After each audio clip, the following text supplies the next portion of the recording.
to have a word with you men out there. And you might wonder, are we leaving out the ladies? No. But 1 Timothy 2, verse 8 is addressed to men. And how do I know that? Because 1 Timothy 2:8, Paul uses the word andros, from which we get the word androgenic, which means male-oriented.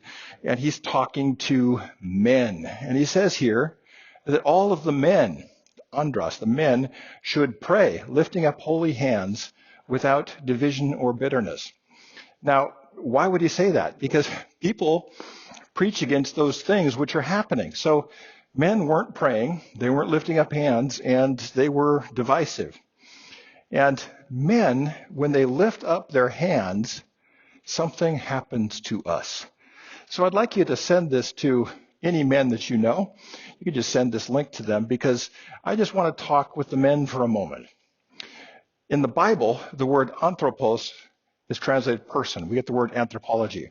And normally, the Greek in the New Testament uses the word anthropos, or plural anthropoi, which means people. And often that gets translated as men. For instance, a man reaps what he sows, that kind of thing. And English is actually more sexist than Greek, because Greek had a word for men, a word for women, and a word for people, anthropos, the people. And often that people word got translated as men. And you might say, well, that means men generically. But the truth is, it doesn't mean men generically in English. Let me prove it to you. In Greek, a woman could say, ego eimi ho anthropos, I am the person.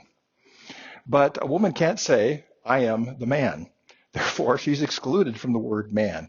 So the word andros used here, which is not that common in the New Testament, Paul's talking directly to men, and he asks them to pray, to lift up holy hands, and to do so without any kind of division or divisiveness or anger. Because men tend to be angry and men tend to start wars. We're just that way. We tend to be aggressive. Now, it's good to be aggressive. It's good to be assertive, and it's good to be strong, and it's good to use that strength for protection, not for abuse. But when we get into competition with one another as men, we start to affect the whole community. And there's something about the raising of your hands. Now, we don't do that in North America, most Christian men. We don't like to be shown, we don't like to show that we're expressive in worship. If you go to a Pentecostal church, it's the women raising their hands and a few of the men.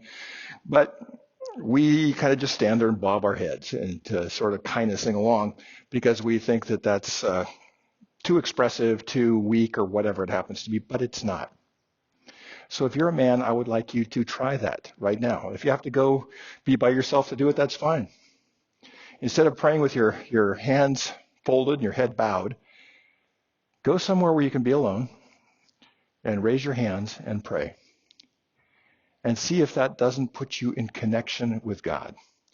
And when your hands are raised in prayer, they're very unlikely to be gathered like this in fists for fighting other people. We should be peacekeepers, peacemakers, protectors, and use that strength for that. Never to hurt others or to cause division. That's my word as a man to you men.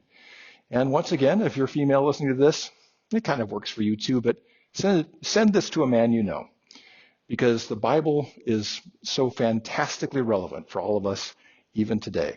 I'm coming to you from Concordia University, the chapel on the top of the hill. It's a beautiful place, and I just love being here. I'd like you to subscribe if you would, and hit that little bell, the notification bell. I call it the church bell. And tell someone else about the well today. Take care, and I'll talk to you again tomorrow.